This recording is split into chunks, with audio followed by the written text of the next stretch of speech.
नमस्कार दोस्तों। जैसा कि हम पिछले 2 वीडियो में चर्चा कर चुके हैं डीपीटी के वैक्सीन के बारे में। डीपीटी का वैक्सीनेशन हमें हमारे बच्चे को 3 खतरनाक बीमारियों से बचाता है जो कि जानलेवा साबित हो सकती हैं। डिप्थीरिया यानी गलघोंटू, पर्टूसिस यानी होपिंग कफ और कुकर खांसी, और तीसरे नंबर का डिजीज होता है टिटनेस। तो आज हम जो चर्चा करेंगे वो टिटनेस पे करेंगे। आप लोग टिटनेस से भली भांति परिचित हैं। मैं समझता हूँ ऐसा शायद ही कोई व्यक्ति होगा जिसने टिटनेस का नाम ना सुना हो।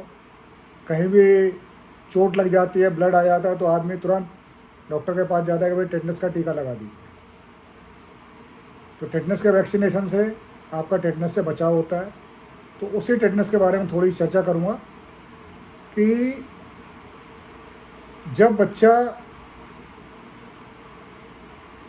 माँ के पेट में रहता है यानी गर्भ में रहता है, तो जब पहली बार आप चेकअप के लिए जाते हैं हेल्थ केयर सेंटर पे, चाहे वो ग्रामीण क्षेत्र में हो या शहरी क्षेत्र में हो, तो वहाँ जो आंगनबाड़ी वर्कर होती हैं या आशा कार्यकर्ता होती हैं या नर्स होती हैं, वो आपको सबसे पहले टिटनेस का इंजेक्शन लगाने की सलाह देती हैं, जो कि बहुत ही महत्वपूर्ण होता है, जो बेहद महत्वपूर्ण होता है।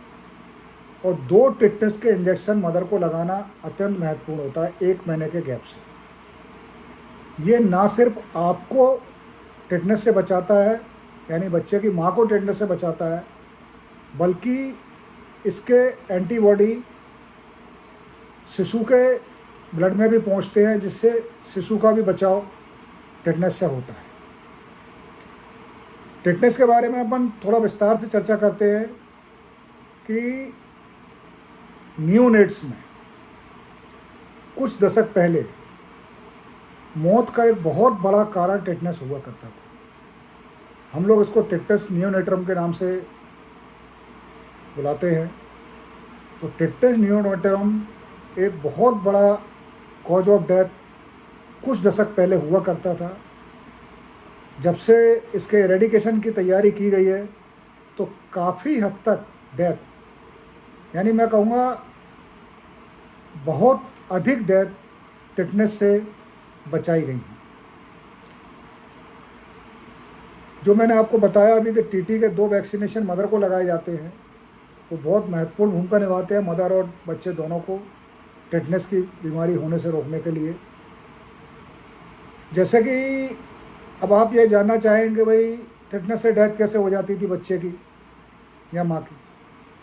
तो क्या होता था कि पहले के समय में, और आज भी कई जगह है, जो होम डिलीवरी होती है या हम अनट्रेंड दाई से डिलीवरी करवाते हैं या अनट्रेंड जो स्टाफ रहता है उससे हम डिलीवरी कराते हैं, तो जो आपकी नाल काटने के लिए, इसको हम नाल बोलते हैं, इंग्लिश में हम लोग उसको अम्बिलिकल कॉर्ड बोलते हैं, उसको काटने के लिए कई बार कंटामिनेटेड सामान का इस्तेमाल करते थे।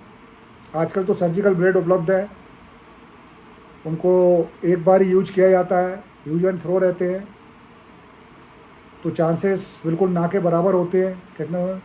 लेकिन उस समय सिकल का यूज किया जाता था, चाकू का यूज किया जाता था, या कुछ भी धारदार हथियार जो गंदा पड़ा रहता था उसको उठा करके उससे नाल काट दी और किसी भी टाइप के धागे से बांध दी, चाहे वो गंदा हो या अच्छा हो। तो उनमें जनरली जो टिटनेस के बैक्टीरिया जो रहता है वो धूल में रहता है या जंग लगे सामान में रहता है।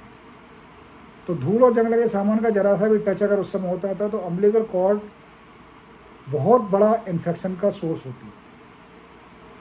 उसके कारण बच्चे को टिटनेस हो जाता था और फाइनली ट्रीटमेंट ना मिल पाने के कारण उसकी डेथ हो जाती। टिटनेस जो होता है वो एक ग्राम पॉजिटिव मोटाइल बैक्टीरिया जो नॉन एनकैप्सुलेटेड रहता है, एनारोबिक होता है और स्पोर बियरिंग बैसिलस होता है, जिसको हम क्लोस्ट्रीडियम टिटेनी के नाम से जानते हैं। इस बैक्टीरिया का नाम क्लोस्ट्रीडियम टिटेनी होता है जो टिटनेस फैलाता है। इसके अंदर एक टिटेनो स्पास्मिन करके न्यूरोटॉक्सिन होता है जो ये बॉडी में सर्कुलेट करता है, जो आपकी सेंसरी और मोटर नर्व को अफेक्टेड करता है। तो चूंकि इसके नाम से ही जाहिर है कि टिटेनो स्पास्मिन, यानी ये स्पाज्म बॉडी में कराता है। जैसे जैसे इसकी टॉक्सिसिटी बढ़ती जाती है वैसे वैसे बॉडी आपकी स्पाज्म होने लगती है, यानी कि अकड़ने लगती है, बच्चे की बॉडी अकड़ने लगती है। अकड़ते अकड़ते एक स्थिति ऐसी आती है कि बच्चा मौत की कगार पर पहुंच जाता है। तो इसके शुरुआती लक्षण जो होते हैं, मैं थोड़ा सा उसके बारे में आपको जानकारी दे दूं। पहली बात तो ये है कि ये इसके लक्षण 2 दिन से पहले के बच्चे में दिखाई नहीं देते। इसके लक्षण दिखाई देने का टाइमिंग रहता है वो फिर 5वें दिन से 10वें दिन के बीच रहता है। और मोस्ट जो लक्षण आते हैं जो हमको सामने शो होते हैं वो 8वें दिन आते हैं। इस कारण से इसको 8th डे डिजीज भी कहा जाता है। तो 5 से 10वें दिन के अंदर इसके लक्षण आते हैं। तो कभी भी टिटनेस जो आपका नवजात बच्चा है उसमें 2 दिन से पहले या 2 वीक के बाद में दिखाई नहीं दे। जो भी लक्षण आएंगे वो आपको 5 से 10 दिन के अंदर आएंगे। अब इसमें आपका सवाल होगा कि भाई हम कैसे पहचानेंगे बच्चे को टिटनेस हो रहा है।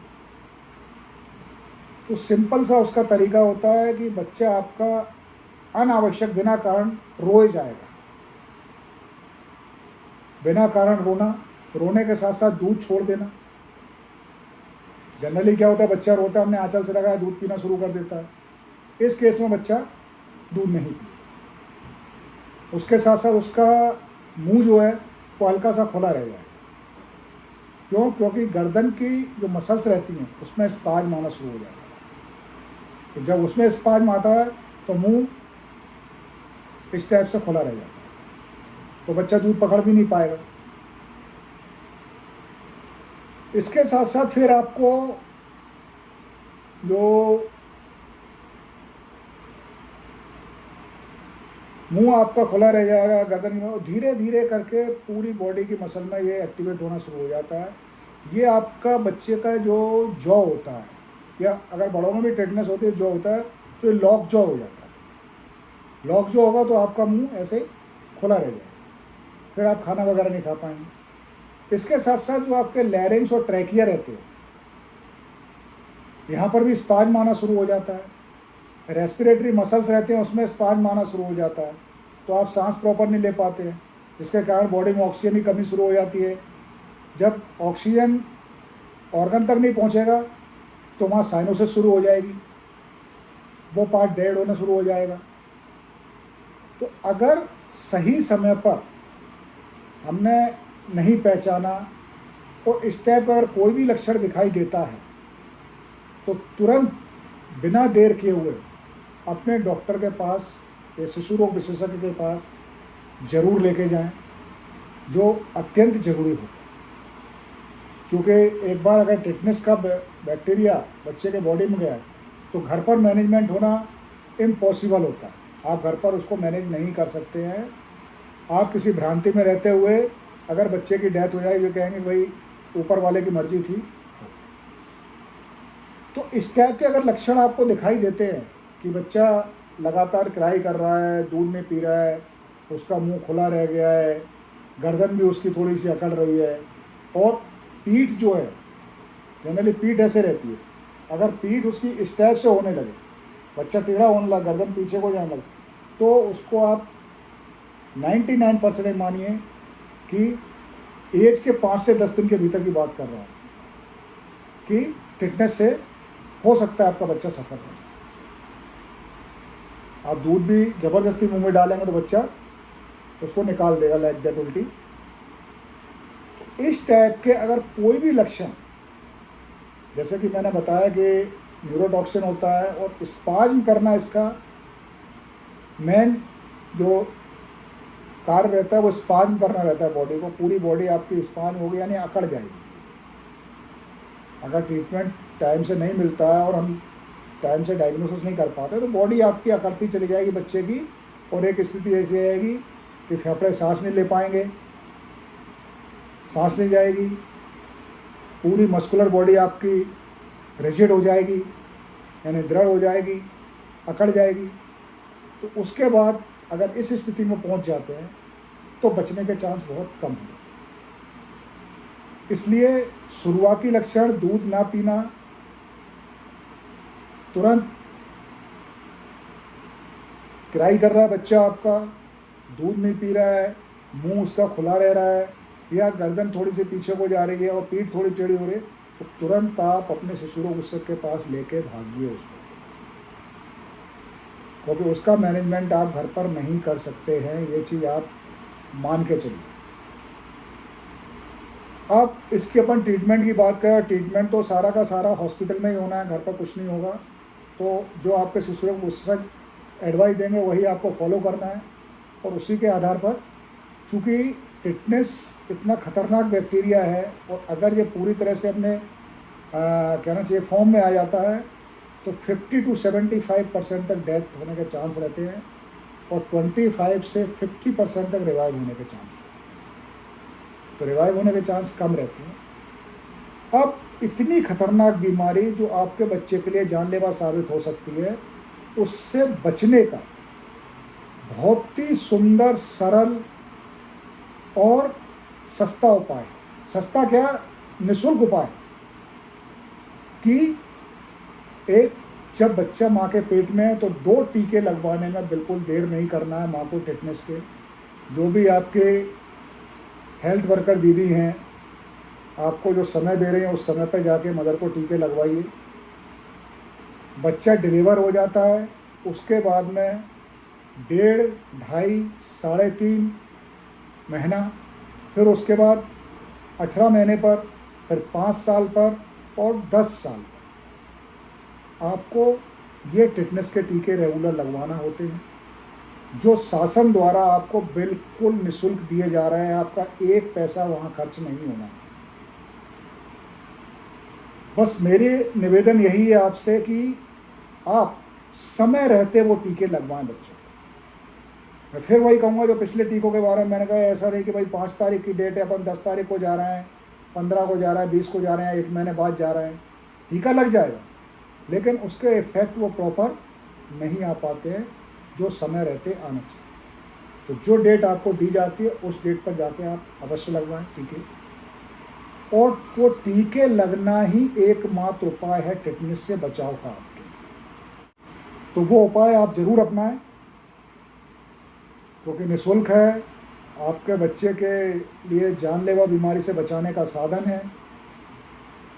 और जैसे मान के चलिए कई केसेस मेरे पास आते हैं जो बीच में, जैसे मान के चलिए बच्चे की उम्र 2 साल है, उसको कहीं चोट लग गई, खून आ गया, तो वो बहुत परेशान हो जाते हैं कि नहीं टिटनेस का टीका लगवाना। तो ऐसा बिल्कुल आवश्यक नहीं है। अगर ये टीके आप रेगुलर लगवा रहे हैं तो बीच में कोई भी दूसरा टिटनेस का टीका लगवाने की आपको आवश्यकता नहीं है, क्योंकि यही टिटनेस का टीका आपके बच्चे के लिए 18 साल तक बचाव का काम करता है।